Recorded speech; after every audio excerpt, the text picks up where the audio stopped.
خوش آمدید ناظرین، آپ دیکھ رہے ہیں پروگرام ریاست، میں ہوں شہزاد رضا۔ آج قومی سلامتی کمیٹی کا اجلاس وزیر اعظم کی زیر صدارت ہوا۔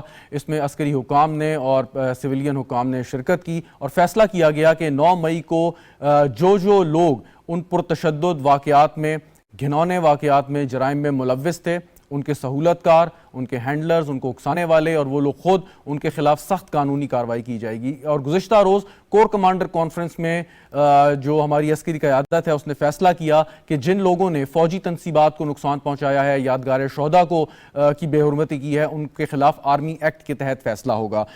یہ سارے کا سارا 9 مئی اور اس کے بعد جو واقعات ہوئے اس سے بہت سے لوگ، پورا پاکستان بددل ہو گیا ہے، اور سوائے چند ان شدت پسند اور تشدد پسند کارکنان کے جو پاکستان تحریک انصاف کے یا عمران خان صاحب کے فین کلب کا حصہ ہیں، ان کے علاوہ کسی شخص نے اس کو انڈورس نہیں کیا، نہ اس میں پارٹیسپیٹ کیا۔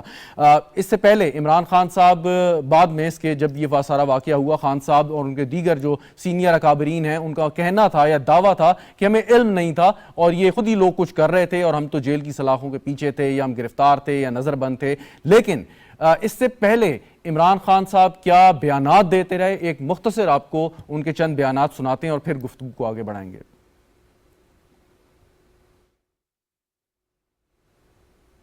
کرنا پڑے گا۔ کیا آپ سب تیار ہیں؟ اگر یہ پھٹ گئی قوم تو آپ سب کو اپنے آپ کو بچانا، چھپتے پھریں گے آپ، تو آپ بھی تیار ہو جائیں، میں تیار ہوں۔ میں بتا رہا تھا کیونکہ ڈرو اس وقت سے، جس دن آپ نے حرکتیں کی یہ پھٹ گیا نا تو یہ کنٹرول نہیں کر سکو گے۔ میں ساری قوم کو بھی بتا رہا ہوں، آپ جہاد کے لیے تیار ہو جائیں۔ مجھے اب یہ ایک منظم سازش نظر آئی ہے جس کے تحت جلائی گئی ہیں گورنمنٹ بلڈنگز۔ جی، اس سے پہلے اس دن کے بیانات، اس کے بعد کے بیانات، کسی قسم کا پچھتاوا ہمیں نظر نہیں آیا۔ اب ان کارکنان کو انہوں نے تنبیہ نہیں کی، پارٹی سے نہیں نکالا، لیکن عمران خان صاحب انکریج کرتے ہوئے ہمیں نظر آئے۔ اور جیسے میں نے بات کی کہ لوگ بددل ہو رہے ہیں، اس وقت تک سب سے بڑا نام اس وقت جو ہمارے سامنے ہے وہ مولوی محمود صاحب کا ہے، محمود مولوی صاحب کا ہے، ممبر قومی اسمبلی پاکستان تحریک انصاف کے، پاکستان تحریک انصاف کے سینئر رہنما، اور انہوں نے اعلان کیا کہ وہ پاکستان تحریک انصاف سے بھی اپنی رکنیت ختم کر رہے ہیں، چھوڑ رہے ہیں، اور اسمبلی سے بھی۔ بڑے ہیوی ہارٹ سے یقیناً مولوی صاحب بہت بہت شکریہ، پہلے تو آپ نے ہمیں وقت دیا، آپ نے بڑے یہ بوجھل دل کے ساتھ یقیناً یہ فیصلہ کیا ہوگا، لیکن یہ فیصلہ ان پرتشدد واقعات کو دیکھتے ہوئے آپ نے کیا یا لیڈرشپ کا جو رد عمل تھا یا اس سے پہلے کہ ان کے جو بیانات تھے، ان سب چیزوں کو مد نظر رکھتے ہوئے کیا؟ مولوی صاحب۔ بسم اللہ الرحمن الرحیم۔ دیکھیں، میں نے جو یہ فیصلہ کیا ہے، یہ 9 مئی کو جو ہوا نا، وہ میرے دل کو اس طرح لگا کہ میں خود جو ہے نا کئی ٹائم تک سو نہیں سکا۔ اس کی وجہ یہ ہے کہ دیکھیں، جو فوج کی ہم عزت کرتے ہیں اور بالخصوص شہداء کی عزت ہمارے یہاں بہت عظیم ہے۔ میں نے 65 کی جنگ بھی دیکھی ہے، 71 کی جنگ بھی خود دیکھ چکا ہوں۔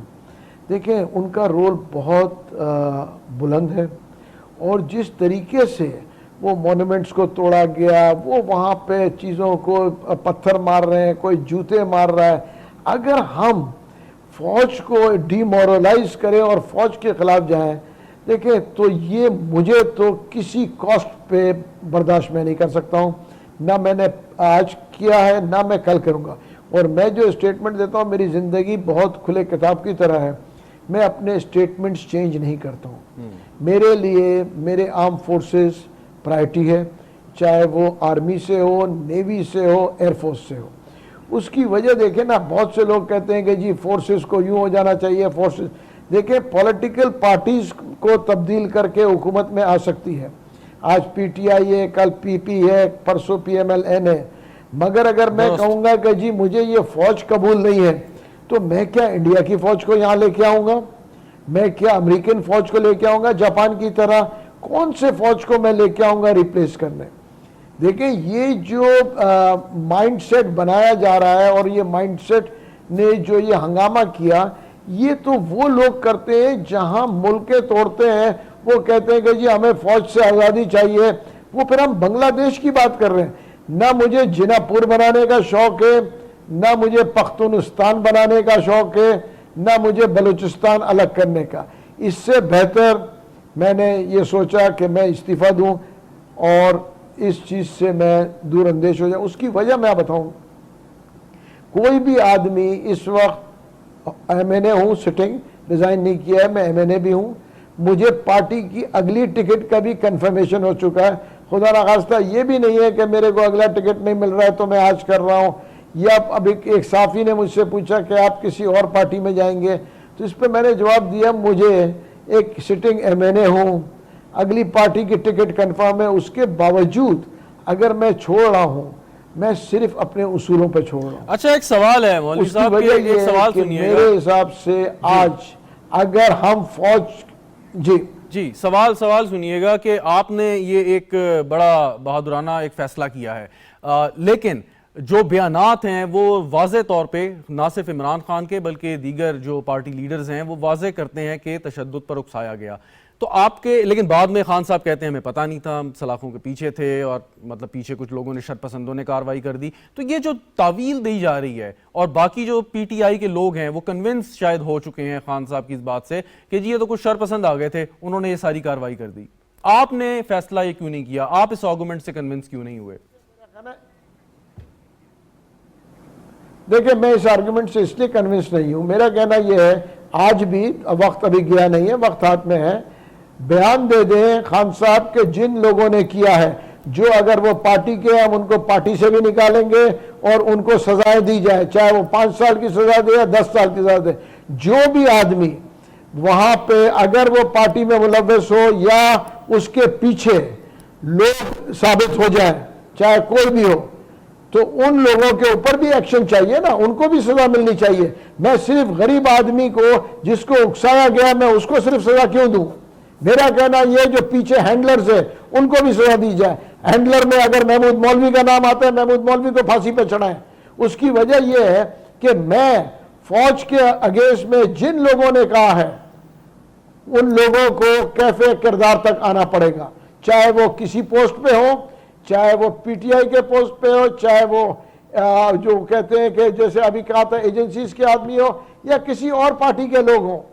دیکھیں ان کی تصویریں, ان کو اریسٹ کیا جائے, ان کو میں کہوں گا ٹارچر کر کے پوچھا جائے کہ ان کو کس نے کہا تھا یہ کرنے کو, چیزیں سامنے آئیں گی.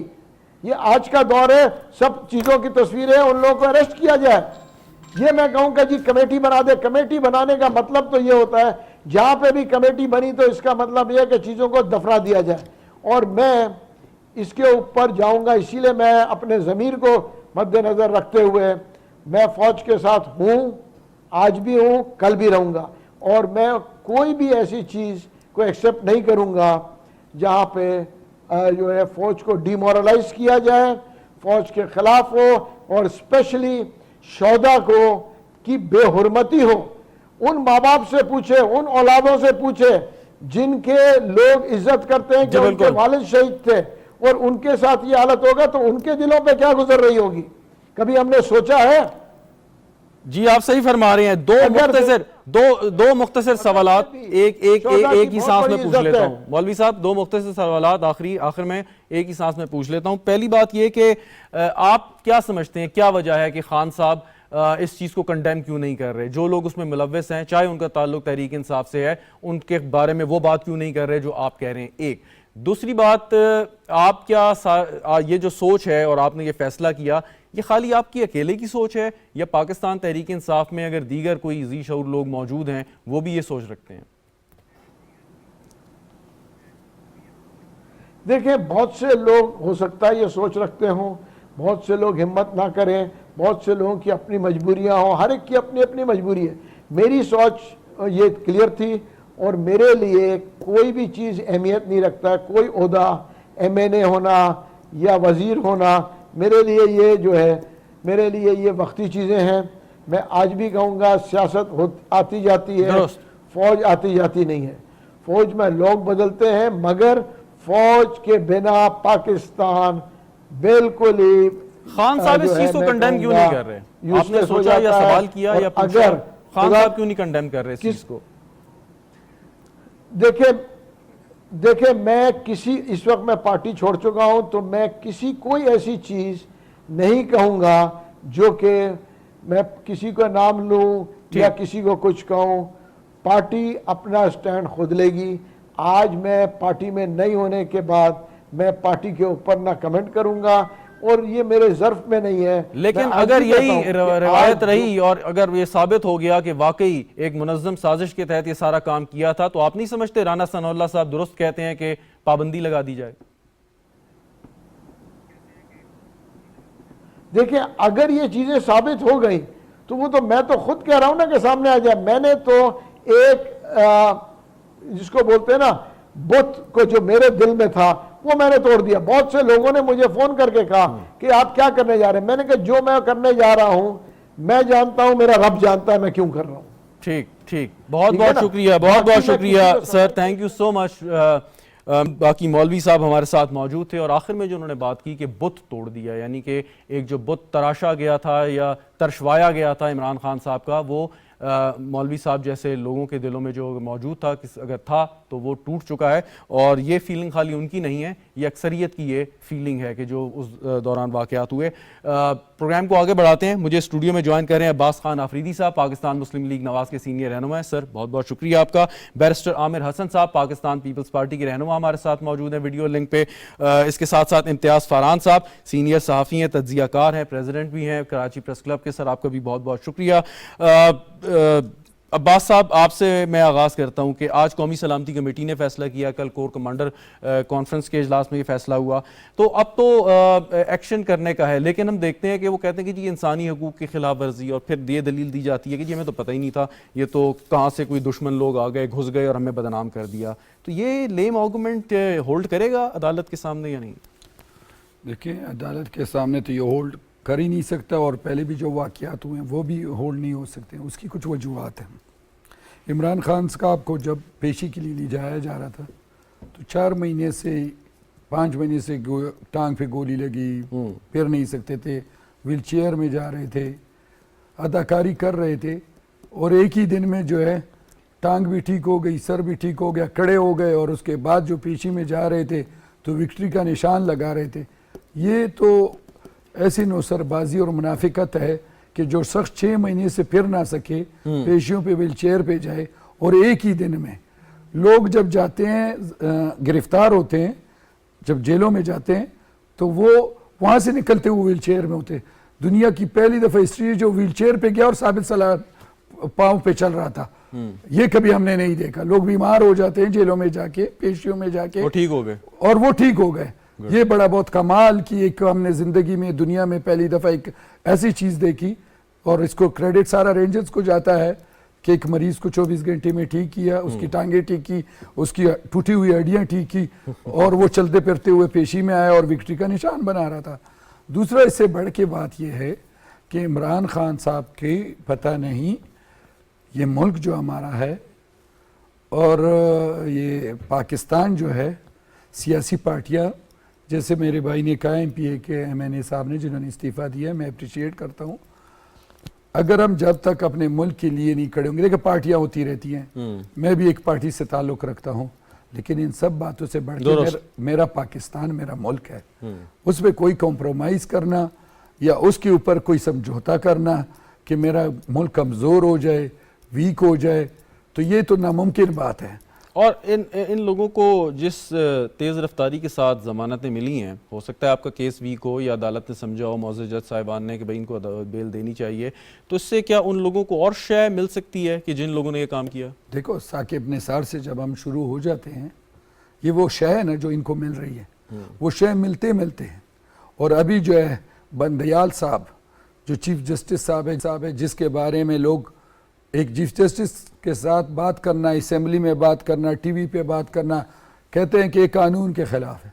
اور اگر میری ملک کے ساتھ کچھ ہو رہا ہو, میرا ملک ٹوٹ رہا ہو, اور بنگلہ دیش کی ترقی کی باتیں ہوتی ہیں, وہاں 3 ججوں کو جو ہے پھانسی دی جاتی ہے, ایک چیف جسٹس کو 10 سال قید دی جاتی ہے, اس کے بعد بنگلہ دیش ترقی کرتا ہے. تو اگر ادھر بھی کوئی شخص اس چیز کو سمجھتا ہے اور اس ملک کو نقصان پہنچاتا ہے تو اس سے بھی پوچھا جا سکتا ہے, وہ کوئی فرشتہ تھوڑی ہے. پوچھا جا سکتا ہے, یہ سیکنڈ ہاف میں آپ سے پوچھوں گا کہ کس لیے اور کس بنا پہ یقیناً پوچھا جا سکتا ہے. بیرسٹر عامر حسن صاحب, آپ کی جماعت کے بہت سینئر رہنما، اب پتہ نہیں آپ نے ان کو ابھی تک رکھا ہے یا نہیں، بیرسٹر اعتزاز احسن صاحب، وہ کہتے ہیں کہ جی یہ جو بھی لوگ تھے بلوائی تھے، اور جس طریقے سے بھی چاہے وہ قومی تنصیبات پہ، یادگار شہداء پہ جن ہاؤس میں حملہ کیا، ان کا جو کیس ہے وہ آرمی ایکٹ کے تحت نہیں بنتا. میں چاہتا ہوں ذرا ہماری رہنمائی کر دیں قانون اور آئین کی روشنی میں. آپ بہت شکریہ جی. دیکھیے قانون اور آئین کے تحت تو بہت حیران کن چیزیں پاکستان کے اندر رونما ہو رہی ہیں. دیکھیے عدالتوں کے اوپر ہمارا اعتماد بطور قانون کے طالب علم کے، بطور ایک پولیٹیکل ایکٹیوسٹ کے، بطور ایک پاکستان کے شہری کے، ہمارا پاکستان کے نظام عدل کے اوپر اعتماد ہے، عدالتوں کے اوپر اعتماد ہے. لیکن سوالیہ نشان تب کھڑے ہوتے ہیں کہ ملک کے اندر اتنا بڑا دنگا فساد، اور چلے ماننا تو گیا کہ بلوائی ہیں، اور بلوائیوں نے پاکستان کے جو سیکیورٹی کے ادارے ہیں، دفاع کے ضامن ہیں، ان اداروں کو اس وقت ریت کی دیوار ثابت کرنے کی کوشش کی کہ وہاں پہ حملہ آور ہوئے. ان کے نشانوں کو جو کہ استعارے ہوتے ہیں، انہیں جس طرح سے ان کی تضحیق کی گئی. اس کے بعد جس رہنما، نام نہاد رہنما کی وجہ سے یہ سب کچھ ہوا، جب وہ سپریم کورٹ میں پیش ہوتا ہے تو ایک فکرہ بھی اس بارے میں نہیں کہا جاتا، ایک بات بھی اس طرح نہیں کی جاتی. ہائی کورٹ کے اندر جن لوگوں کے اوپر وہ الزامات ہیں، دھڑا دھڑ ان کی ضمانتیں لی جا رہی ہیں، بنیادی حقوق دیکھے جا رہے ہیں. کیا ملک کی ریاست کی جو ریٹ ہے، اتھارٹی ہے، تو آپ ایگری کرتے ہیں بیرسٹر اعتزاز کے آرگومنٹ سے یا نہیں؟ بالکل نہیں کرتا جی. اعتزاز صاحب ہمارے سینئر رہنما تھے، لیکن اب اعتزاز صاحب جس جماعت کے رہنما ہوں، اگر اس کی پالیسیز کے خلاف سر عام بات کریں گے تو نہ جماعت اور نہ جماعت کا کوئی نمائندہ ان کی تائید کرے گا. میں سمجھتا ہوں آپ کا تجربہ، علم اور وزڈم کیا کہتا ہے کہ یہ فٹ کیس ہے آرمی ایکٹ کے تحت مقدمات کیے جائیں، ٹرائل کیا جائے ان بلوائیوں کا؟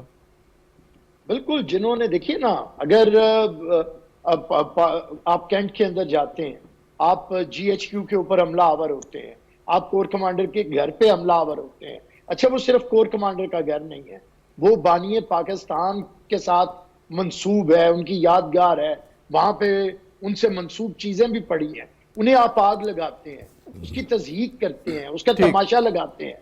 تو کیا آرمی ایکٹ یہ کوئی امریکن آرمی ایکٹ کے تحت پوائنٹ ویل ٹیکن، یعنی کہ ہو سکتا ہے، بالکل ٹھیک.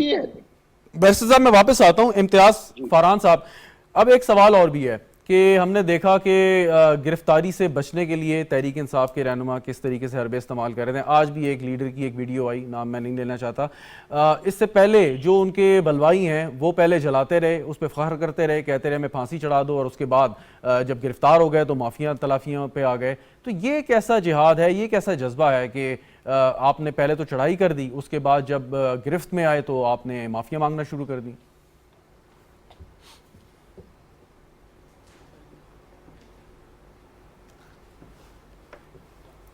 یہ آپ مجھ سے پوچھیں شہزاد؟ امتیاز فاران صاحب سے.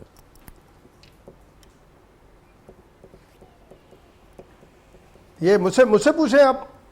جی امتیاز فاران صاحب، آواز آ رہی ہے آپ کو؟ ہلو، اچھا ٹھیک ہے، جی بالکل آ رہی ہے. آپ نے یہ سوال مجھ سے کیا ہے؟ جی سر، آپ سے. امتیاز صاحب جی آ رہی ہے، آواز آ رہی ہے؟ Please carry on. جی بسم اللہ الرحمن الرحیم. دیکھیں، جو یہ بات آپ نے کہی اور جو آپ نے اپنے انٹرو میں بھی کہا، محمود مولوی صاحب نے بھی بہت بات کی، اور ہمارے بہت ہی پیارے دوست بیرسٹر عامر صاحب نے بھی، اور عباس خان آفریدی صاحب نے بھی. دیکھیں، اگر آپ 8-9 مہینے پہلے سے جائیں گے نا، اگر یہ میں انتہائی احترام کے ساتھ کہتا ہوں کہ معزز عدلیہ نے اس طرح مظاہرہ نہ کیا ہوتا تو آج ہمیں یہ دن دیکھنا نہیں پڑتا، اور یہ بات ہمیں بولنی پڑ رہی ہے، اور اس کے ایویڈنس موجود ہیں، اور سارے کے سارے موجود ہیں کہ آرٹیکل 63 ریفرنس میں کیا فیصلہ آتا ہے، اور پھر وہی بات جب پنجاب اسمبلی کے اندر آتی ہے تو وہ کیسے چینج ہوتا ہے.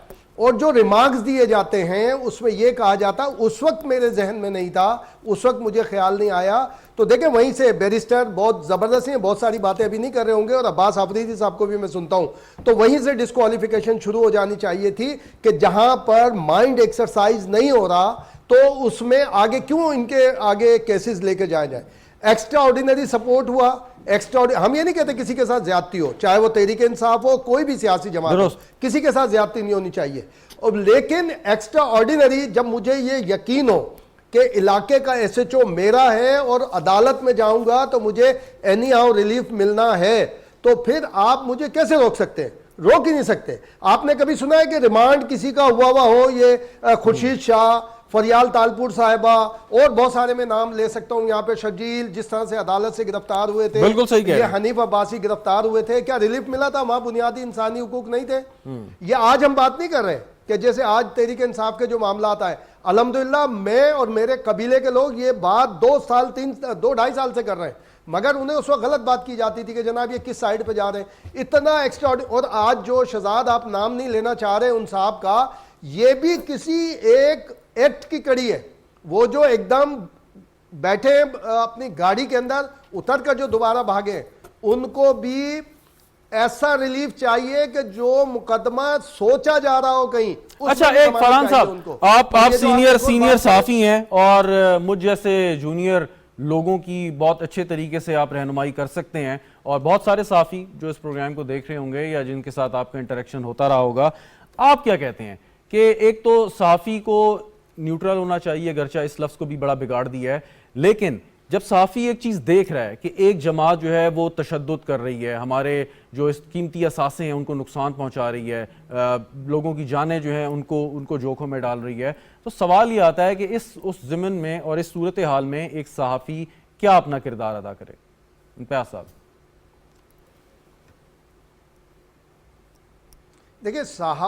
دیکھیں شہزاد, صحافی سارے کردار ادا کریں.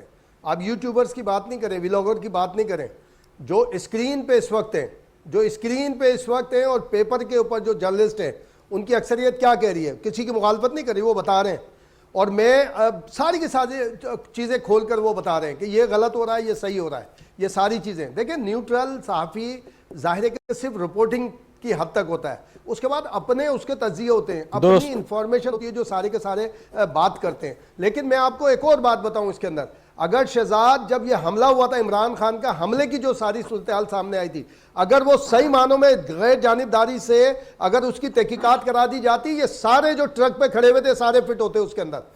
گولی کا اینگل دیکھ لیں آپ, ساری چیزیں. میں اس لیے باتیں کر رہا ہوں تاکہ لوگوں کو یہ نہ لگے کہ ہم کسی کے خلاف بات کر رہے ہیں. اگر صرف اس حملے کی تحقیقات صحیح ہو جاتی کمیشن بنا کے, تو آپ یہ سمجھ لیں جو ٹرک پہ سارے کے سارے موجود تھے, کہ جس کسی کی شلوار کے اندر گولیاں پھنس گئی تھی, کوئی جو ایک ایم پی اے تھے ان کو امتیاز صاحب ہاسپٹل آتے سارے کے سارے پتہ لگ جاتا. مجھے ایک بریک لینا ہے امتیاز صاحب, بریک کے بعد دوبارہ اس سلسلے کو آگے بڑھاتے ہیں, اور اس کے ساتھ ساتھ پبلک اکاؤنٹس کمیٹی میں آج بڑی کچھ دلچسپ چیزیں پیش کی گئی ہیں, اور بتایا گیا ہے کہ پاکستان کے جو اعلیٰ عہدے ہیں ان پر جو براجمان لوگ ہیں وہ تنخواہیں کتنی لیتے ہیں. ایک وقفہ لیتے ہیں, اس کے بعد اس پر گفتگو کریں گے, ہمارے ساتھ رہیے گا.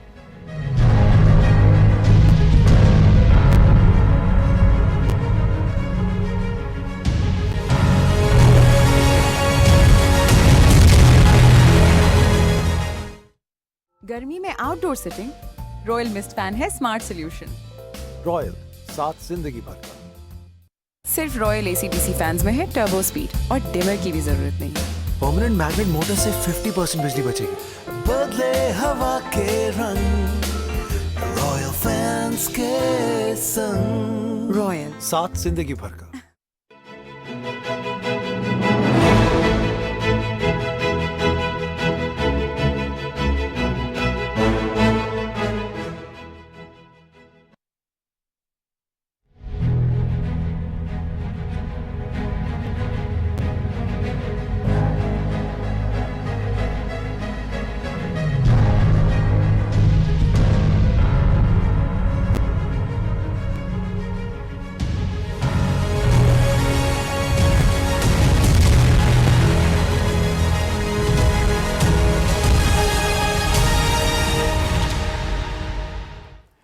پروگرام میں ایک بار پھر خوش آمدید ناظرین. گفتگو کر رہے تھے اس کے ساتھ جو میں نے آپ سے گزارش کی وقفے سے جانے سے پہلے, کہ آج پبلک اکاؤنٹس کمیٹی میں بڑی دلچسپ چیزیں جو ہیں وہ شیئر کی گئیں, اور بتایا گیا کہ کس شخص کی کیا تنخواہ ہے جو پاکستان کے اعلیٰ ترین عہدوں پر قائم ہے. ایک مختصر رپورٹ آپ کو دکھاتے ہیں, اس کے بعد گفتگو کے سلسلے کو آگے بڑھائیں گے.